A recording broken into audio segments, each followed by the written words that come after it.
దేశవ్యాప్తంగా కరోనా మళ్ళీ విజృంభిస్తుంది. అత్యధికంగా కేసులు నమోదవుతున్నాయి. కర్ణాటక రాష్ట్రంలో అత్యధికంగా కేసులు ఉన్నాయి. అయితే 2 తెలుగు రాష్ట్రాల్లో కూడా కేసులు నమోదవుతున్నాయి. మరణాలు కూడా అలాగే సంభవిస్తున్నాయి. అయితే ఏదైతే కరోనా వృద్ధి చెందిందో 2 వేరియంట్స్లో ఉన్నటువంటి కరోనా మళ్ళీ ప్రజలపై ఎట్లాంటి ప్రభావం చూపిస్తుంది? సోషల్ డిస్టెన్స్ పాటించాలా, లేదంటే క్వారంటైన్ ఉండాలా, లాక్డౌన్ వస్తుందా అనే అనుమానాలు ఎన్నో ఉన్నాయి. అలాగే ఎలాంటి లక్షణాలు ఉంటున్నాయి, అసలు ఈ కరోనా టెస్ట్ మనం చేసుకుంటే కనుక కరోనా పాజిటివ్ వచ్చే అవకాశం ఉంటుందా అనే కరోనా వైరస్పై పూర్తి సమాచారం మనకి ఇచ్చేందుకు మనతో పాటు జనరల్ ఫిజిషియన్ డాక్టర్ వాసుదేవ్ గారు ఉన్నారు, విశాఖపట్నం ఎస్వీఆర్ హాస్పిటల్ నుంచి. ఆయన అడిగి తెలుసుకుందాం. సార్ నమస్తే అండి.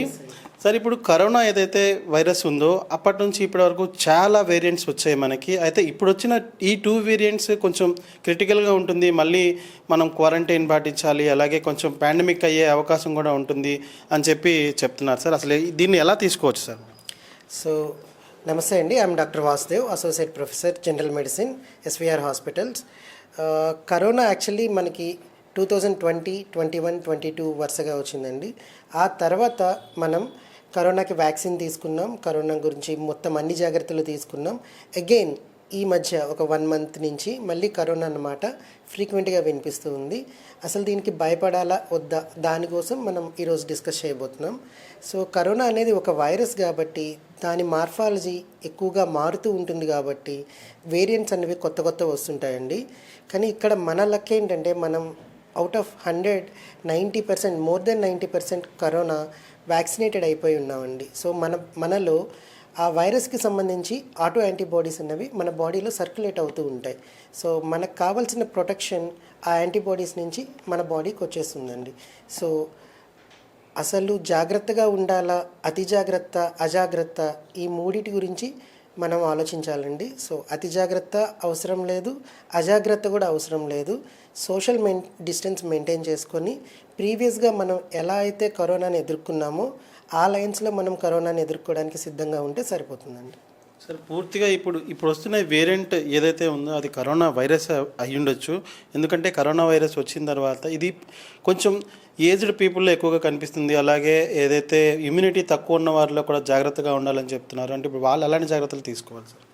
సో కరోనా మెయిన్గా మన రెస్పిరేటరీ సిస్టమ్ ఎఫెక్ట్ చేస్తుందండి. సో రెస్పిరేటరీ సిస్టమ్ అంటే ఎవరైతే స్మోకర్స్ ఉన్నారో, ఎవరికైతే లంగ్ కెపాసిటీ తక్కువ ఉంటుందో, అంటే ఏజ్ పెరిగిన వాళ్ళు, వృద్ధులు, వాళ్ళు లంగ్స్ అన్నవి యంగ్ ఇండివిజువల్స్లో ఉన్నంత కాంపిటెంట్గా ఉండవు.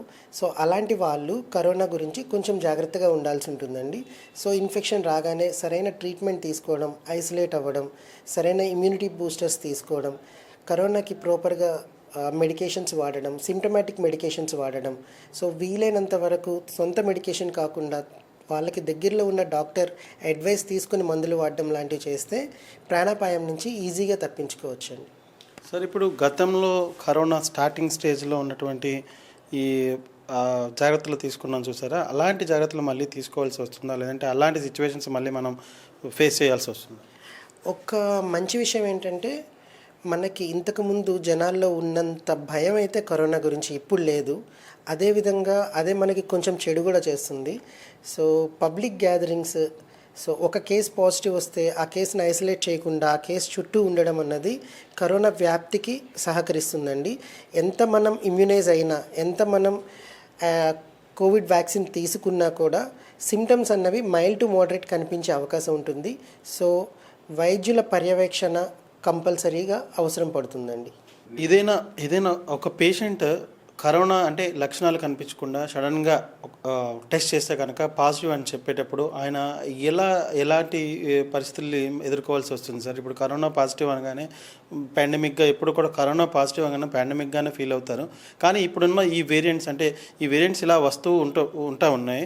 అయితే వచ్చేటప్పుడు వాళ్ళు ఏ విధంగా ట్రీట్మెంట్ తీసుకోవాలి సార్ ఇప్పుడు జనరల్గా? సో ఒక వ్యక్తికి ఎటువంటి సిమ్టమ్స్ లేకుండా ఓన్లీ మనం టెస్ట్ చేస్తే పాజిటివ్ వచ్చింది అని అంటే ఫస్ట్ మనం అది యాంటీబాడీ టెస్టా, యాంటీజెన్ టెస్టా చూసుకోవాలండి. యాంటీబాడీ టెస్ట్ అయితే మన బాడీలో ఆల్రెడీ యాంటీబాడీస్ ఉన్నాయి, వ్యాక్సిన్ తీసుకున్నాం కాబట్టి పాజిటివ్ వచ్చే ఛాన్సెస్ ఈజీగా ఉంటాయి. సో యాంటీబాడీ టెస్ట్ పాజిటివ్ వస్తే మనం ఏం భయపడక్కర్లేదు.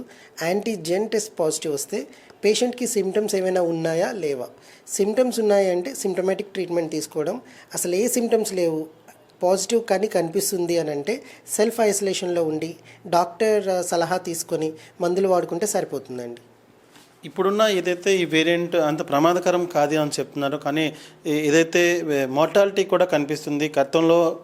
గతంలో అసలు కరోనా చివరి దశలో ఉంది, కరోనాని మనం పట్టించుకోవాల్సిన అవసరం లేదు అన్న సిచ్యువేషన్ నుంచి మళ్ళీ మోర్టాలిటీ కనిపించే సిచ్యువేషన్ వరకు కూడా వచ్చింది సార్. అయితే ఈ వేరియేషన్స్కి మనం అప్పుడు వేసుకున్న ఏదైతే వ్యాక్సినేషన్స్ ఉన్నాయో అవి కాకుండా కొత్త వ్యాక్సినేషన్ ఏమైనా వేసుకోవాలంటారా? సో మోస్ట్ ప్రాబబ్లీ వ్యాక్సిన్ అంటే వైరస్ వేరియంట్స్ అనేవి మారుతూ ఉంటాయి. ఒక వైరస్ని కంప్లీట్గా ఎరాడికేట్ చేయడం అంటూ జరగదు. అది మన సొసైటీలో మనలో ఎంతో కొంత ఉంటుంది, అది అప్పుడప్పుడు బయటపడుతుంది. దాన్ని ఎపిడమిక్ అంటాం మనం. కానీ ఈ ఎపిడమిక్ అన్నది పాండమిక్గా మారుతుందా లేదా అన్నది ఇప్పుడు సమస్య. పాండమిక్గా మారడానికి ఇమ్యూనిటీ ఉన్న పీపుల్ తక్కువ ఉండాలి. కానీ మన సొసైటీలో వ్యాక్సినేషన్ మోర్ దెన్ 90% అయింది కాబట్టి ఇది పాండమిక్గా మారే అవకాశం తక్కువ. అట్ ద సేమ్ టైం మనలో ఆల్రెడీ ఆటో యాంటీబాడీస్ ఉన్నాయి. సో అది కరోనాకి హెల్ప్ చేస్తాయి, కరోనా తగ్గించడానికి ఉపయోగపడతాయి. అది ఏ వేరియంట్ అయినా దాని తీవ్రత అయితే తగ్గించడానికి డెఫినెట్లీ ఉపయోగపడతాయి. సో అంత అంటే మనకి డెల్టా వేరియంట్ లాస్ట్ టైం వచ్చినప్పుడు ఎంతైతే మనల్ని భయభ్రాంతులకు గురి చేసిందో అంత భయపడాల్సిన అవసరం లేదు. కానీ అదే విధంగా అంత అజాగ్రత్తగా ఉండాల్సిన అవసరం కూడా లేదు. సో ఏదైనా కరోనా అంటే కరోనానే కాబట్టి మనం జాగ్రత్తగా ఉంటేనే మంచిది. సరే, ఇప్పుడు కరోనా టెస్ట్ చేయించుకుంటే ప్రతి 10 మందిలో ఇద్దరికి కనిపిస్తుంది, ఆ స్వాబ్స్ కరెక్ట్గా లేవు అని చెప్తున్నారు. అసలు కరోనాని మనం ఏ టెస్ట్ ద్వారా గుర్తించవచ్చు పక్కాగా? సో కరోనాకి నాసల్ స్వాబ్ టెస్ట్ ఉంటుందండి, అదేవిధంగా ఆర్టీపీసీఆర్ ఉంటుంది. సో ఒకవేళ పేషెంట్ సిమ్టమ్స్ ఎక్కువగా ఉన్నాయి, రెస్పిరేటరీ సిమ్టమ్స్ ఎక్కువగా ఉన్నాయి అని అంటే చెస్ట్ ఎక్స్రే తీయిస్తాం. చెస్ట్ ఎక్స్రేలో సివియారిటీని బట్టి హెచ్ఆర్సిటీ చెస్ట్ లేదా సిటీ చెస్ట్ చేయిస్తాం. అందులో ఎంత పోర్షన్ ఆఫ్ ద లంగ్స్ ఎంత సివియర్గా ఎఫెక్ట్ అయ్యా అనేది మనకు తెలుస్తుంది. బేస్డ్ ఆన్ దట్ క్రైటీరియా మన ట్రీట్మెంట్ ప్రోటోకాల్ అనేది ఉంటుందండి.